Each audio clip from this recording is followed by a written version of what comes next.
Hello my dear students. तो मैं प्रेम कुमार आप सभी का स्वागत करता हूं अपने एजुकेशन एकेडमी के इस प्लेटफॉर्म पर। तो बेटा, जैसा कि आप जानते हो, हम अपने इस प्लेटफॉर्म पर क्लास 11th और 12th मैथमेटिक्स के वीडियो लेक्चर्स अपलोड कर रहे हैं। और जैसे ही वो चैप्टर कंप्लीट होता है तो फिर हम उस पर जो कॉम्पिटिटिव एग्जाम में बेस्ड क्वेश्चन कैसे बनते हैं वो भी हम डिस्कस करते हैं। ठीक है बेटा, तो आज हम क्लास 11th मैथमेटिक्स का चैप्टर नंबर 2 डिस्कस करेंगे, जिसका नाम है रिलेशन एंड फंक्शन। ठीक है, और आज उसका हम लेक्चर नंबर 4 डिस्कस करने वाले हैं। Lecture number 4 exercise 2.2। तो बेटा, मेरा आपसे रिक्वेस्ट है कि जिन भी बच्चों ने अभी तक के 3 लेक्चर्स नहीं देखे हैं, सबसे पहले वो लेक्चर्स देखें, ताकि आप आने वाले इस लेक्चर्स को आप कनेक्ट कर पाएँ, फील कर पाएँ, टच कर पाएँ, है ना। टच में थोड़ा भारी भरकम सा आवाज़ है ना। ठीक है बेटा, तो एक्सरसाइज 2.2 आज हम डिस्कस करेंगे, lecture number 4। Clear? Any issue?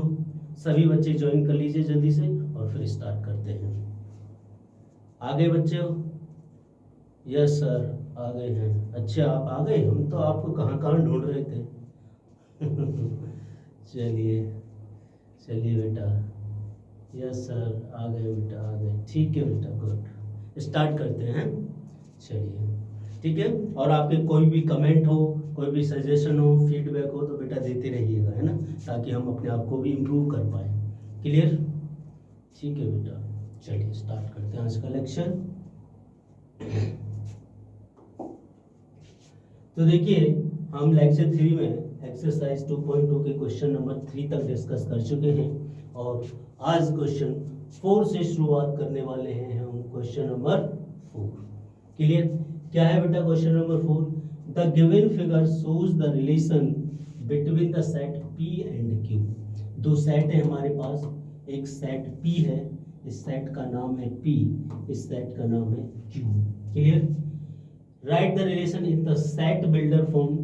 एक तो सेट बिल्डर फॉर्म में लिखना है, दूसरा रास्टर फॉर्म में लिखना है, और इसके what is the domain and range, इसकी हमें बतानी है। तो जिन्होंने भी सेट थ्योरी का लेक्चर नहीं देखा है, सबसे पहले वो सेट थ्योरी का लेक्चर देखें। उसमें हमने सेट बिल्डर फॉर्म और रास्टर फॉर्म को काफ़ी डिटेल में डिस्कस किया हुआ है, और उस पर जैसे जैसे क्वेश्चंस आए हुए हैं वो अभी हमने क्वेश्चन डिस्कस किए हैं। ठीक है बेटा, तो देखिए सेट बिल्डर फॉर्म। तो अगर हम देखें इस एलिमेंट के बीच में क्या रिश्ता है, पहले हम वो रिश्ता पता करेंगे, है ना, क्या रिलेशन है। तो क्या रिलेशन है बेटा? जैसे यहाँ पर 5 है, तो 5 3 पर मैच कर रहा है, 6 4 पर मैच कर रहा है, और 7 5 पर मैच कर रहा है।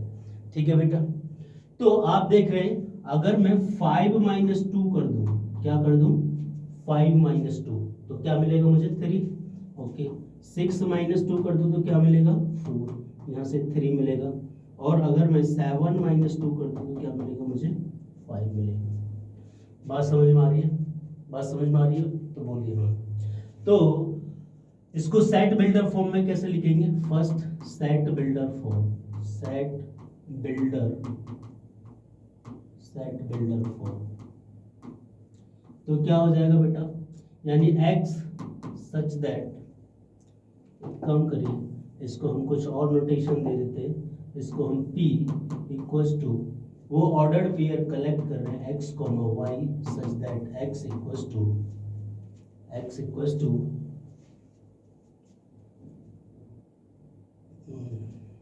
इक्वल टू लिखें या y इक्वल टू लिख लेते हैं, तो क्या हो जाएगा? क्योंकि y में डिफरेंस करके आ रहा है, तो बेटा y equals to x minus 2, जहाँ पर x बिलोंग्स कर रहा है सेट P से। बात समझ में आ रही है? बात समझ में आ रही है? इसको कुछ और ही नाम दे देते, सपोज दैट B नाम दे दे, कुछ भी दे देते बेटा, नाम में इतनी टेंशन क्या है? रामू काका, श्यामू काका, कुछ भी दो। ठीक है बेटा, तो जैसे जैसे मैं x की वैल्यू 5 रखूंगा तो मुझे y कितना मिलेगा? 3, और x की वैल्यू में अगर 6 रखूंगा तो y कितना मिलेगा? 4 मिल जाएगा। x की वैल्यू अगर मैं 7 रखूंगा तो 7 - 2 5 मिल जाएगा। तो ये क्या बन गया आपका? Set builder form. ठीक है ना, तो ये सेट बिल्डर फॉर्म में हमने इस सेट को लिख दिया है। या हम इसको ऐसे भी लिख सकते हैं, अगर आप देखना चाहें तो b इक्वल्स टू, उन सभी ऑर्डर्ड पेयर को कनेक्ट कर रहे हैं such that y equal to x - 2 और x इक्वल टू कितना 5, 6, 7 like that. This is the set builder form. बात समझ में आ रही है बेटा? बात समझ में आ रही है तो बोलिए हाँ, है ना? जबरदस्ती बुलवा लेंगे बेटा, जबरदस्ती हाँ बुलवा लेंगे, है ना? दादागिरी चल रही है हमारी, है ना? नहीं बेटा, आपको जबरदस्ती नहीं बोलना है, जब तक समझ में नहीं आए तब तक आपको हाई नहीं करना है, ठीक है? दूसरा क्या बोला है? रोस्टर फॉर्म में लिखिए। रोस्टर फॉर्म में कैसे लिखेंगे बेटा? रोस्टर फॉर्म क्या हो जाएगा इसका? तो 5 कहाँ पर जा रहा है? ये रिश्ता है इनके बीच में कि 5,3 पे जा रहा है, यानी 5 3 पे जा रहा है, 6 कहाँ जा रहा है? 6 4 पे जा रहा है बेटा, और 7 5 पे जा रहा है। This is the roster form. ये क्या कहलाती है? आपकी रोस्टर फॉर्म कहलाती है। Any issue? बात समझ में आ रही है बेटा? बात समझ में आ रही है तो बोलिए हाँ, ठीक है? अब इसका सर डोमेन और रेंज बता दीजिए जरा। बिल्कुल बेटा, डोमेन रेंज भी बताएंगे इसकी। यहाँ तक कोई प्रॉब्लम आपको, किसी को कुछ चीज़ ऐसी जो आपको समझ में नहीं आई हो, सेट बिल्डर फॉर्म हो चाहे वो रोस्टर फॉर्म हो, किसी में कोई दुख तकलीफ चिंता चिड़चिड़ापन कुछ नहीं है? चलिए आगे बढ़ते हैं। थर्ड में हमें बताना है डोमेन। तो बेटा मैंने बताया था जो डोमेन होता है वो डोमेन होता है सेट ऑफ द, क्या होता है? Set of the first element, है ना? First element of order pair, of order pair. बात समझ में आ रही है? बात समझ में आ रही है? तो क्या हो जाएगा बेटा यहाँ से? फर्स्ट एलिमेंट यानी 5 6 और 7, ये आपका डोमेन आ गया। ये आपका क्या आ गया बेटा? डोमेन। क्लियर? एनी इशू नहीं है ना बेटा? यस सर, समझ आ गया, ठीक है बेटा। रेंज बता दीजिए। तो अगर हम इसकी रेंज की बात करें तो range is the set of, range क्या होता है? Set of second element, set of second element of order pair, of order pair, ठीक है? तो लिखिए जरा, क्या गुचरू मुचरू हो गया? पेयर। तो ये हो गया बेटा पेयर। तो कौन कौन से एलिमेंट है? 3 4 और 5। तो ये 3 4 5 ये आ गया, या आप यहाँ से भी देख सकते हैं 3 4 और 5। बात समझ में आई बेटा? बात समझ में आई? इस क्वेश्चन का सब कुछ हमने डिस्कस कर लिया। रोस्टर फॉर्म डिस्कस कर ली, सेट बिल्डर फॉर्म, डोमेन क्या होगा, रेंज क्या होगा, कोडोमेन क्या, अच्छा कोडोमेन क्या होगा इसका? कोडोमेन भी यही होगा 3 4 5, range equal to codomain function 1 1 and on 2। मतलब रेंज इक्वल टू कोडोमेन से तो हमें पता चलता है ऑन 2, और यहाँ से हमें ये भी पता चल रहा है इस डायग्राम से कि ये फंक्शन 1 1 भी है, फंक्शन 1 1 में ऑन 2 भी है, तो इन्वर्टिबल। ये बहुत सारी कहानी है, जब आगे बढ़ेंगे हम सिखाएंगे आपको, लेकिन अभी तक आपको इतना रखना है कि इसका सेट बिल्डर फॉर्म क्या होगा, रोस्टर फॉर्म क्या होगा, डोमेन क्या होगा, रेंज क्या होगा, कोडोमेन क्या होगा। बात समझ में आई? Any issue? ठीक है बेटा, आगे इसका सॉल्यूशन ये रहा आपकी स्क्रीन पर, ठीक है? तो यहाँ पर ये रहा इसका पी क्यू, ये है पी क्यू, ठीक है? और ये इसका सेट बिल्डर फॉर्म है, ठीक? ये इसकी रोस्टर फॉर्म है, ये इसका डोमेन है, और ये इसकी रेंज है। सब कुछ हमने डिटेल में डिस्कस कर लिया है, ठीक है बेटा? आगे बढ़े? यस सर, आगे बढ़िएगा। आगे बढ़ते हैं, धीरे धीरे बढ़ते हैं, धीरे धीरे बढ़ते हैं। चलिए क्वेश्चन नंबर 5 देखिए बेटा। क्वेश्चन नंबर 5, क्वेश्चन नंबर 5 में क्या बोल रहा है कि लेट ए इक्वल्स टू 1 2 3 4 5 6। ए जो सेट है उसमें कितने एलिमेंट है? 1 2 3 4 5 6। Let R be the relation on A defined by, उन सभी ऑर्डर्ड पेयर को कलेक्ट कर रहे हैं A comma B. A comma B कहां से आ रहे हैं? ए से। B is exactly divisible by A. फिर से पढ़ेंगे, B is exactly divisible by A. This is the crux of this relation. इस रिश्ते की ये खास बात है, इस रिश्ते का ये क्रक्स है जिस पर आपको फोकस करना है। कहते हैं ना कि भाई अगर रिश्ता लंबा चलाना है तो कुछ कंडीशंस है ना, कि जी मुझे फोर्स मत करना, है ना?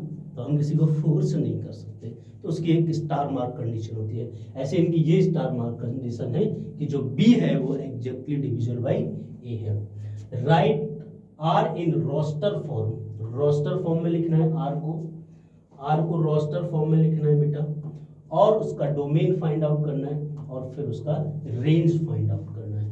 बात समझ में आई? क्वेश्चन समझ में आया? सभी को क्वेश्चन क्लियर है बेटा? यस सर, क्वेश्चन तो क्लियर है। चलिए बेटा आंसर हम क्लियर कर देंगे, है ना। चलिए अभी हम जिंदा हैं, बेटा, आंसर तो क्लियर हो ही जाएगा। चलिए तो जो गिवन है वो लिखेंगे। क्या गिवन है बेटा? गिवन है जो सेट ए है वो क्या दे रखा है? सेट ए दे रखा है 1 2 3 4 5 6। जो रिश्ता है इनका वो कह रहा है कि उन सभी ऑर्डर्ड पेयर को आप कलेक्ट करेंगे such that B is exactly divisible by A. B is exactly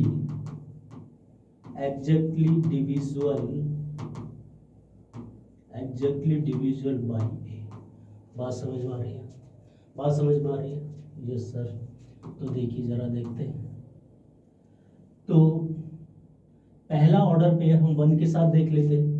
तो अगर यहां मैं लिखूं 1,2, है ना, तो ये कह रहा है B is exactly divisible by A, यानी 2 is divisible by 1, yes sir, है ना। 3 is divisible by 1, yes. 4 is divisible by 1 और 5 इज डिविजिबल बाई 1 और 6 इज डिविजिबल बाई 1। बात समझ में आ गई? अब मैं क्या लिखूं? 2,6, तो क्या इससे 6 2 से डिविजिबल है? Yes sir, 2। अच्छा हम पहले ही 6 पे पहुंच गए। ओके, वैसे 2,2 भी लिख सकते हैं ना, 2,3 नहीं लिख सकते, 2,4, क्योंकि 4 इज डिविजिबल बाई 2, और 2,5 बिल्कुल नहीं, 2,6 हमने लिख दिया सर। ओके, अब 3 से डिविजिबल देखोगे तो 3 से डिविजिबल अगर हम 3 रखना चाहते हैं यहाँ पे तो फिर केवल एक ही नंबर आएगा 6। बात समझ में आ रही है? बात समझ में आ रही है? और बताइए 4 के साथ 5 नहीं रख सकते, 4 के साथ 6 नहीं रख सकते, ठीक है। तो हम 4 भी नहीं रख सकते, 5 भी नहीं रख सकते, 6 तो और कुछ नहीं बेटा, यही लिस्ट में एलिमेंट आएंगे, ठीक है। बात समझ में आ रही है? बात समझ में आ रही है तो बोलिए हाँ, ठीक है। एक बार इसका आंसर देख लेते हैं।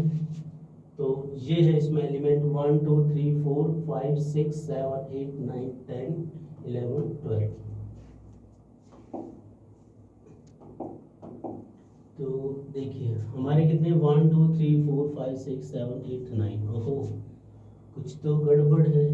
एक बेटा 4,4 आ जाएगा, एक 6,6 आ जाएगा, और कौन बचा एग्जैक्टली डिविजिबल में? 4,4 2,2 3,3 शायद गायब है, 3,3 इस गायब है। बात समझ में आ रही है? तो ये सारे के सारे एलिमेंट आ जाएंगे, ठीक है। तो 1 2 3 4 5 6 7 8 9 10 11 और 12। ध्यान से लिखना बेटा, कोई भी एलिमेंट छूट ना जाए आपसे।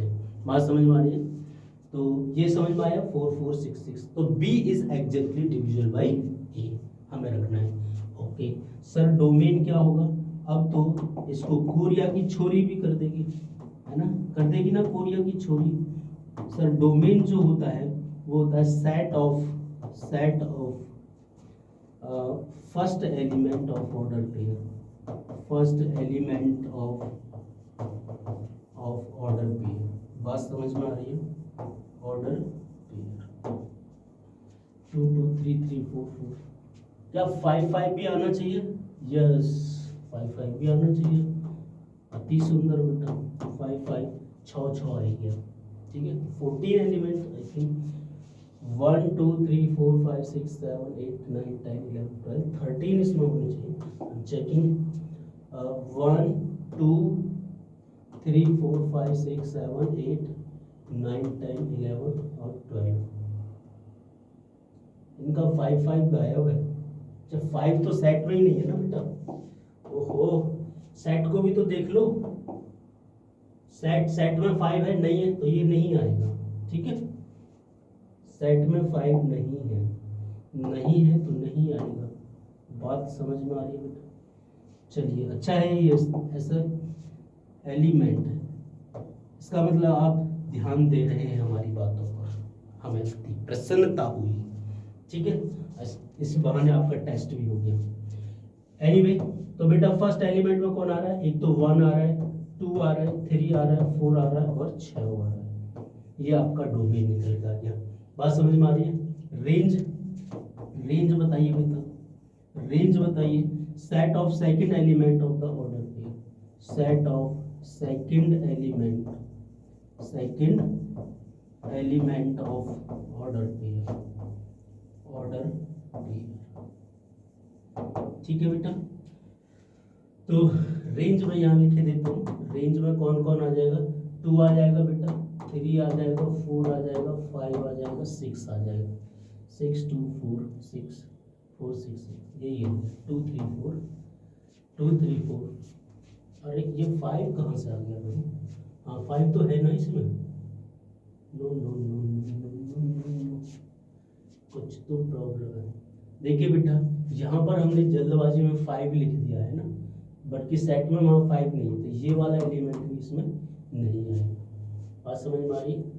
तो 1 2 3 4 5 6 7 8 9 10 और 11, ठीक है बेटा। देख लीजिए 1 2 3 4 5 6 7 8 9 10 11 12, कौन सा छूटा हुआ है बेटा? 1 के साथ 2 आ गया, 1 के साथ 3 आ गया, 1 के साथ 4 आ गया, 1 के साथ 6 आ गया, 2 के साथ 2 आ गया, 6 आ गया, 4 आ गया, ठीक है। 3 के साथ 6 आ गया, 4, 6, 6 और 3, 3। ओहो, कौन सा छूटा हुआ भाई? आ जाओ, नाराज मत होइएगा भाई। चलिए चेक कर लेते हैं बेटा। तो 1 1 है, 1 2 है, 1 3 है, 1 4 है, 1 6 है, 2 भी है, 2 4 है, 2 6 है, 3 3 है, 3 6 4 और 6 6। तो कौन नहीं है हमारा? देखिए सेम ओहो ओहो, हम धोखा खा गए रे, हम धोखा खा गए रे। मतलब जितने भी जो दिखने में शरीफ होते हैं ना, वही परेशानी करते हैं, है ना। 1 1 बताइए, गायब 1 1, ठीक है। तो 1 1 इज डिविजिबल बाई 1, ओके। 1, 2 आपको इसमें कोई दिक्कत नहीं है। तो अब इसका डोमेन में क्या आ जाएगा? 1 आ जाएगा, 2 3 और ये 5 गायब हो जाएगा। बात समझ में आ रही तो बोलिए हाँ, ठीक है बेटा। एनी इशू किसी को? ठीक है। तो यहाँ पर 1 2 3 4 6 रेंज, अगर हम इसकी रेंज लिखेंगे तो अच्छा ये डोमेन था, डोमेन तो यहाँ ठीक लिखा है हमने, ठीक है। 1 2 3 4 5 6 रेंज में तो फिर 1 नहीं आएगा,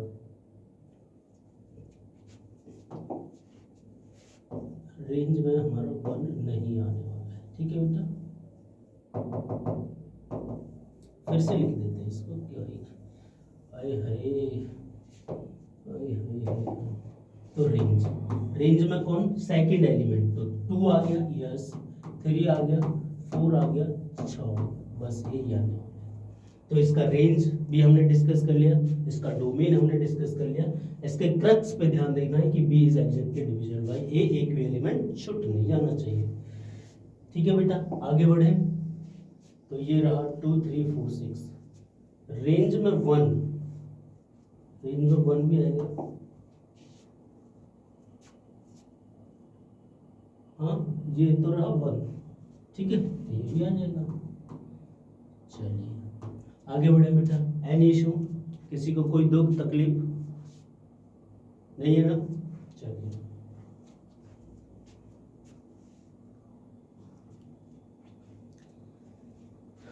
चलिए बेटा next question number 6। Question number 6 देखिए क्या कह रहा है? Determine the domain and range of the relation R defined by R equal to x, x + 5, x belongs to 0 1 2 3 4 5।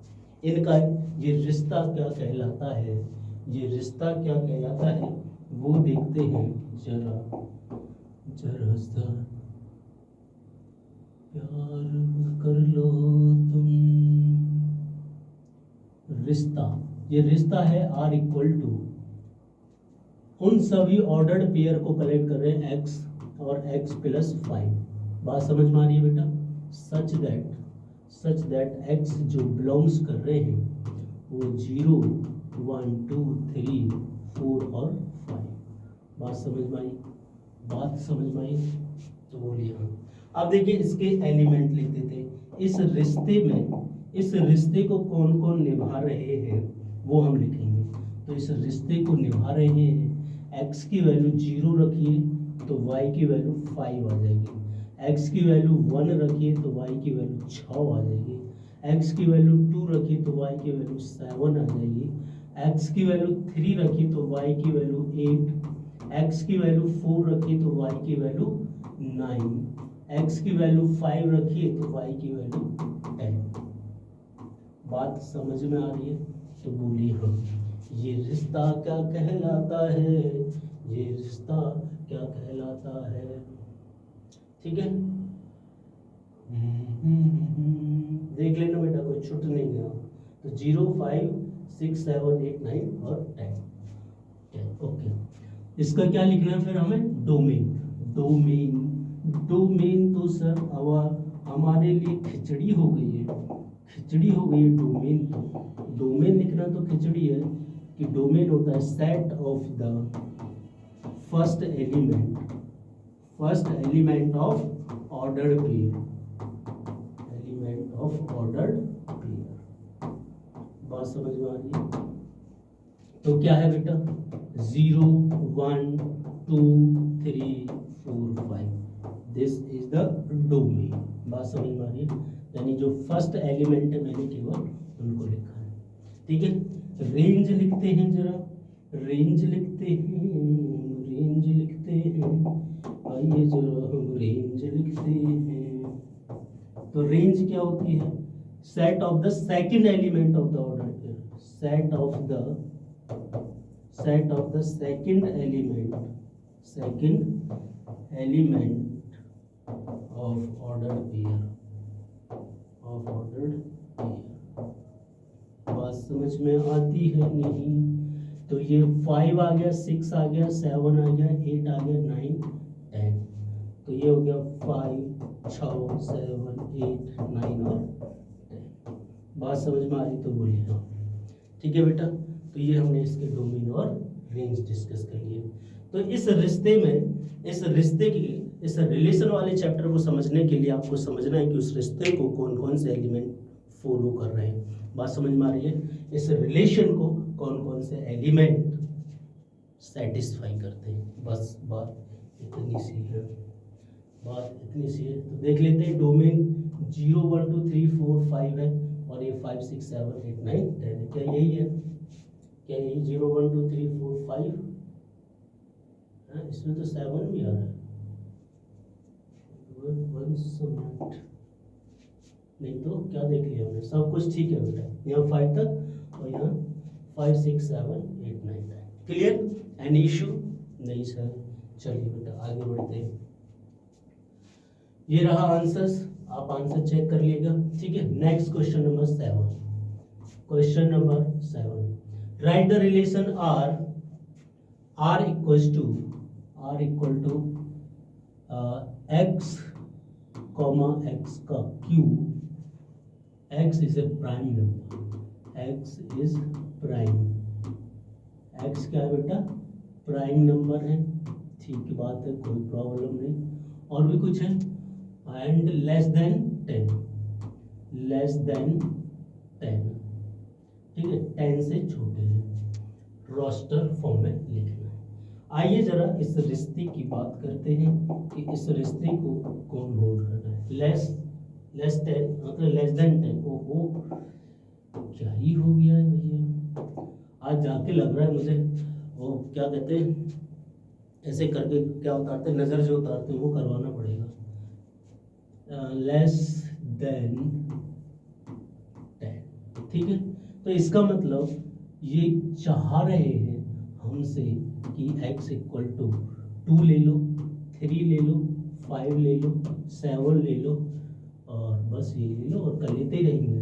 ठीक है, 7, 8, 9, 10, 10 से छोटी चाहिए। बात समझ में आ रही है? चलिए जरा देखते हैं तो इस रिश्ते को कौन कौन से एलिमेंट होल्ड करेंगे बेटा। अगर x2 लिया तो x का क्यूब कितना हो जाएगा 8। बात समझ में आ रही है? x3 लिया तो 3 3 जा 9 3 जा 27।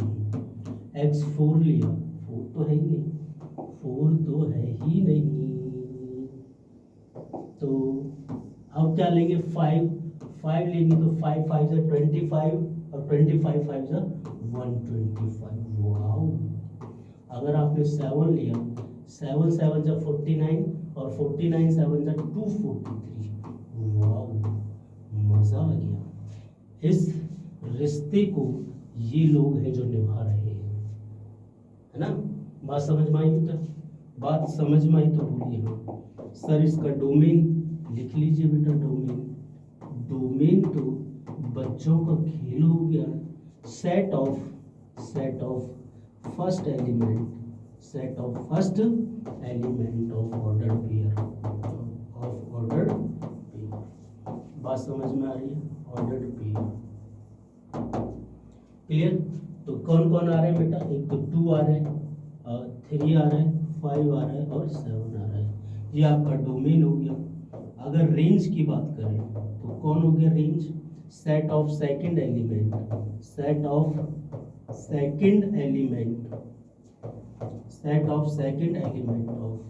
Ordered pair. बात समझ में आ रही है? तो क्या हो जाएगा बेटा, बताइए जल्दी से।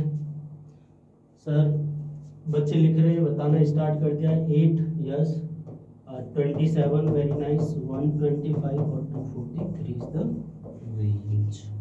बात समझ में आ रही है बेटा? Any issue? मजा आ रहा है?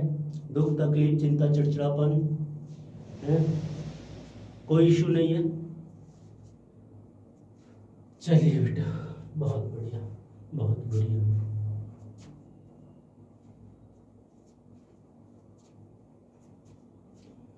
तेरी महफिल से बेगाने हो गए।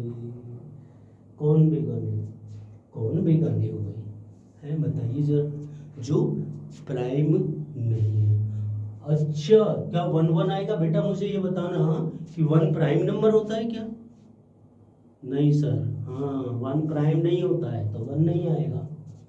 ध्यान रखिएगा, ये छोटी छोटी बातें, ये छोटी छोटी मुलाकातें बड़ी हो जाती हैं, है ना। ये चुप चुप के मिलने का मज़ा तो आएगा, लेकिन कब आएगा? जब बातें बड़ी हो जाती है तब तक, है ना। चलिए आगे बढ़े बेटा, देख लीजिए इसको। इसका आंसर ये रहा आपकी स्क्रीन पर। तो ये इसका रिश्ते के एलिमेंट हैं सारे के सारे, है ना। बाकी डोमेन इन्होंने अलग से नहीं लिखा है यहाँ पे। ओके, कोई इशू नहीं। पूछा भी है उसने डोमेन या नहीं पूछा? या हम नहीं भावनाओं में बह गए? हाँ, पूछा ही नहीं उसने, हमने लिख दिया भावनाओं में बह गए, है ना। भावनाओं में बह जाइए, भावना के साथ मत बहना बेटा, नहीं तो प्रॉब्लम हो जाएगी। भावना के साथ मत बहना, ठीक है। इस क्वेश्चन को देखिए जरा और करिएगा।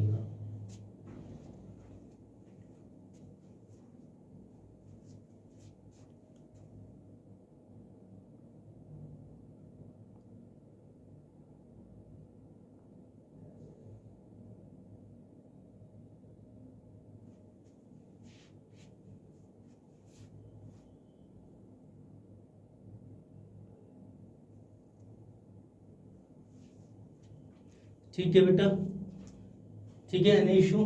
चलिए करते हैं क्वेश्चन नंबर 8। क्या है बेटा? Let a equals to x, y, z and b equals to 1, 2।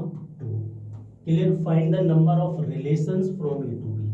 तो मैंने बताया था रिलेशन a टू b में कितने होते हैं? रिलेशन क्या होता है? Relation is the subset of a Cartesian product with b। तो जितने इसके सबसेट बनाए जा सकते हैं, जितने क्या बनाए जा सकते हैं इसके सबसेट। मैंने एक रिजल्ट लिखवाया था आपको। अगर सेट ए की कार्डिनलिटी अगर m है, सेट बी की कार्डिनलिटी अगर n है, तो उससे कितने रिलेशन बनाए जा सकते हैं ए टू बी, जितने आप सबसेट बना सकते हैं। और सबसेट कितने होते हैं 2 की पावर mn, सबसेट कितने होते हैं 2 की पावर mn। ठीक है बेटा, तो यहाँ 2 और m कितना है 3। भाई अगर इस सेट की कार्डिनलिटी अगर हम देखें तो इस सेट की कार्डिनलिटी कितनी है 3, इस सेट की कार्डिनलिटी 2, तो 3 × 2 कितना हो गया 2 का पावर 6। इतने रिश्ते बनाए जा सकते हैं ए से लेके बी तक, मल्टीपल रिश्ते बनाए जा सकते हैं। बात समझ में आ रही है? क्लियर? लड्डू क्वेश्चन था एकदम, है ना? तो आप समझ गए होंगे इस चीज को। आगे बढ़ते हैं। तो ये रहा इसका आंसर, आंसर है 2 की पावर 6। पूरा एक्सप्लेन करके पूरा हलवा पका के आपको दे दिया है। आपको खाना है और बांटना भी है, ऐसा नहीं खा के खुद ही बैठ जाना है, बांटना भी है।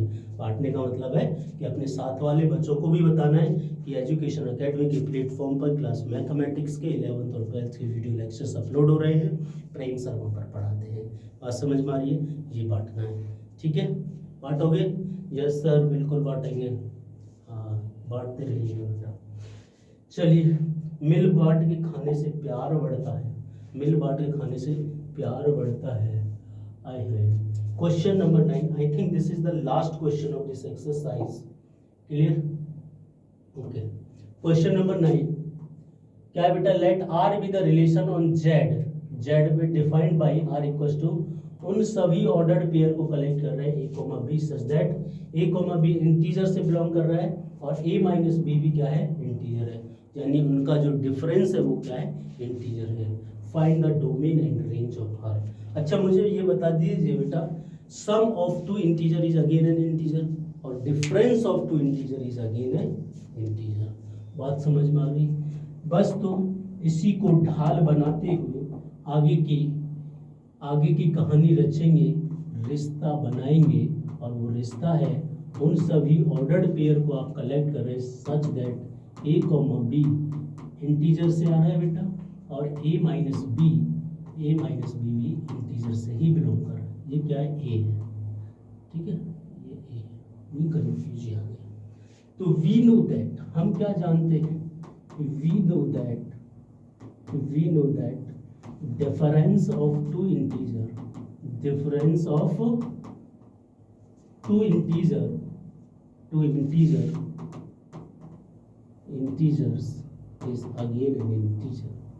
is again an integer। बात समझ में आ रही तो बोलिए, है ना? दो इंटीजर का डिफरेंस हमेशा क्या होता है बेटा? इंटीजर होता है ना? तो यहाँ पर भी इंटीजर है ना, और यहाँ पर भी क्या होगा? इंटीजर होगा। तो जो फर्स्ट एलिमेंट होगा, जो डोमेन लिखने जाओगे तो डोमेन में कौन बैठा होगा बेटा? डोमेन में कौन बैठा होगा बताइए? डोमेन में तो इंटीजर ही तो बैठा होगा। यस सर, तो domain is nothing but set of integers ही होगा इसका। बात समझ में आ रही है? और सर बी कहाँ से आ रहा है? इंटीजर से। बी कहाँ से? बी वो बी नहीं, बी केवल बी यार। तो डोमेन इक्वल्स टू जेड और बी